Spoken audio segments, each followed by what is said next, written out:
How to save Instagram photos and videos in gallery. So first you have to launch your Instagram application. Now let's just say you wanted to save or upload a photo on your Instagram, or you wanted to save any files from Instagram and you want to do it automatically. So all you have to do is to simply go to your profile and then look for the three lines at the top right corner. Okay, so once you're here, you have to scroll down and look for settings and privacy. Tap this one.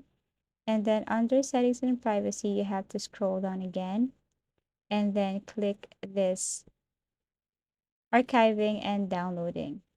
Once you tap this one, you can see some options here, but you have to tap this save original photos. This one should be toggled on or this one should be turned on.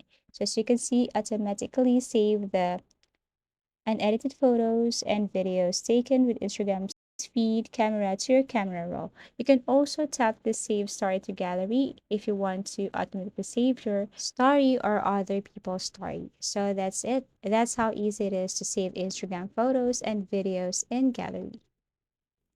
Thank you for watching and see you again in our next videos.